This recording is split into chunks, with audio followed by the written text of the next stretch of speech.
आदिवासी मेरा धर्म है, जोहार मेरा अभिवादन।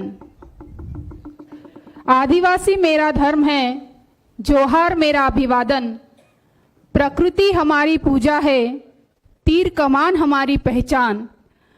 प्रकृति हमारी पूजा है, तीर कमान हमारी पहचान। जंगल हमारी जान है, जंगल हमारी जान है। बिरसा मेरा अभिमान, बिरसा मेरा अभिमान। सेवा जोहर। आज बिरसा ब्रिगेड द्वारा आयोजित एक दिवसीय राष्ट्रीय आदिवासी अधिकार परिषद आणि त्यानिमित्ताने विचार मंचावर उपस्थित सन्माननीय मलिकजी, माजी मंत्री यशोमतीताई, सन्मान्य यशोमतीताई ठाकूरजी, पर्यटन मित्र जे रामटेक विभागामध्ये आदिवासी ज्यांचं ऐपत नाही आहे की ज्यांचं हे नाही आहे अशा लोकांचं विवाह ते त्यांच्या रामधाम या संस्थेमार्फत करून देतात असे सन्मान्य चंद्रपाल चौकसेजी,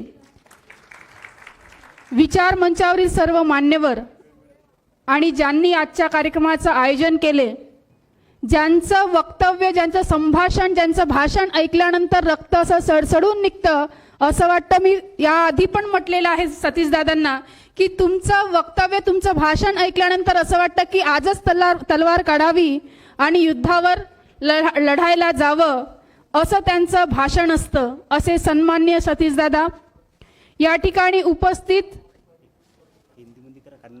हिंदी में प्रॉब्लम है थोड़ा फार म्हणजे यामध्ये मंडला, मध्य प्रदेश, छत्तीसगढ़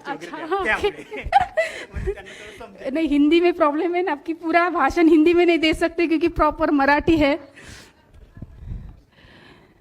तो यहाँ पे सभी आए हुए विविध जिले से मेरे आदिवासी बांधव,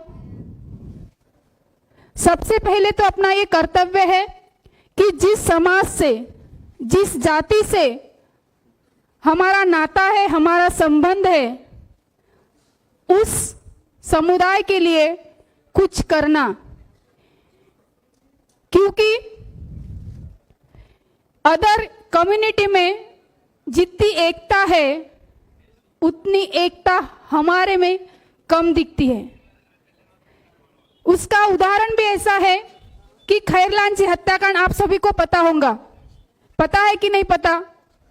पता है। वो हुआ कहा था, लेकिन संपूर्ण महाराष्ट्र, संपूर्ण देश जल के उठा था।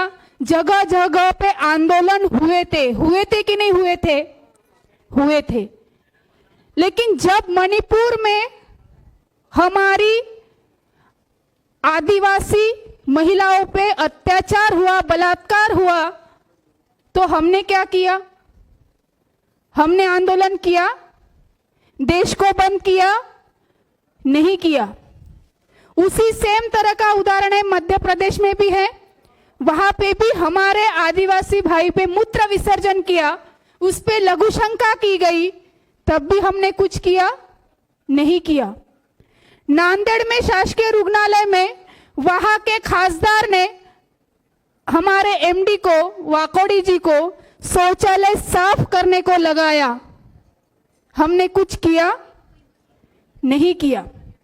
तो इसीलिए बोल रही हूं कि जहां जहां हमारे आदिवासी भाव बांधव पे, बहनों पे अत्याचार होता है, तब तब हम क्या करते हैं?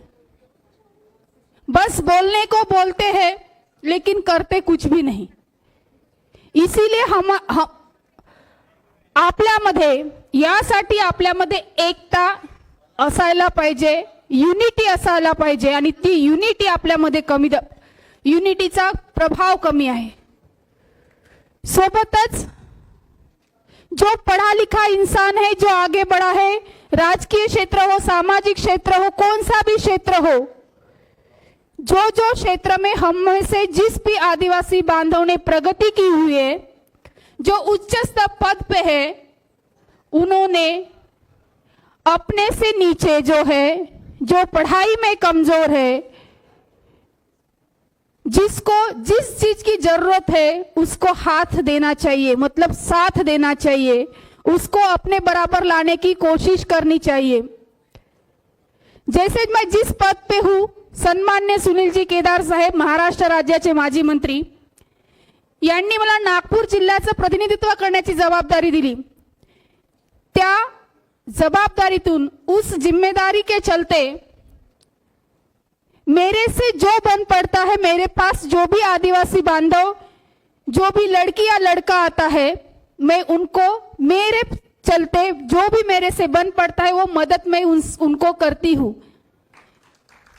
इसी तरह से, क्योंकि जैसे आप सामान्य कुटुंब से हो, मैं भी सामान्य कुटुंब से ही हूँ। मैं भी कोई सोने का चम्मच लेके मुंह में पैदा नहीं हुई हूँ। मेरे माताजी और पिताजी भी खेती का काम करते हैं, मजदूरी का काम करते हैं। मेरे पति भी सामान्य बिजनेस ही करते हैं, लेकिन उससे जो जिसकी मैं मदद कर सकती हूँ उसकी मदद मैं जरूर करती हूँ। ये सभी में होना चाहिए कि मेरा जो भाई है, मेरी जो बहन है, उसको मैं किस तरीके से मैं मदद कर सकती हूँ, किस तरीके से उसकी सहायता कर सकती हूँ, ये सभी में आना चाहिए। जब तक ये आएगा नहीं तब तक हम आगे बढ़ेंगे नहीं। और सबसे महत्वपूर्ण बात तो है कि पढ़ाई। मैं पेशे से टीचर भी हूं और वो भी जैसे मेरे 12th हो गई वैसे मैं लगी। मेरा पोस्टल डीएड हो चुका है, मैं डीएड बिना डीएड के लगी हुई हूं। तो मेरा क्षेत्र जो है दुर्गम आदिवासी क्षेत्र करके आता है। वहां के मैं बच्चों को ज्यादातर ऐसे बताती हूँ, उनकी सहायता भी करती हूँ कि कम से कम पढ़ाई करो, कम से कम पढ़ाई 10वीं 12वीं जहां तक आप पढ़ सकते हो पढ़ने की कोशिश करो, क्योंकि जब तक आप पढ़ोगे नहीं तब तक आप कुछ भी करोगे नहीं। लेकिन ऐसा है अपने समाज में, जो जिनको जहां पे समझता है वो करते हैं, लेकिन ज्यादातर तो दुर्गम भाग में रहते हैं।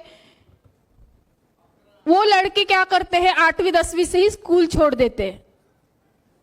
अगर 8वीं 10वीं से स्कूल छोड़ेंगे तो वहां जिनको आरक्षण की वजह से नौकरियां लगती है उनको लग पाएगी?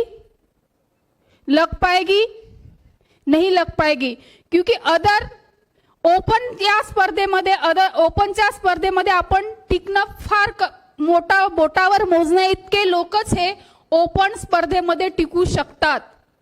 पण जे भारतीय संविधानाने दिलेलं आहे, डॉक्टर बाबासाहेब आंबेडकरांनी आपल्याला दिलेलं आहे, त्याचा जर 100% आणि पूर्ण वापर करायचा असेल तर किमान आपल्याकडे शैक्षणिक पात्रता असायला पाहिजे।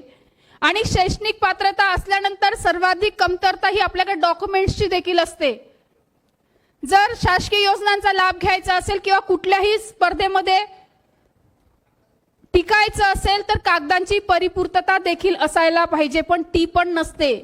का नसते तर आपण किमान आणि परिपूर्ण शिक्षण घेत नाही।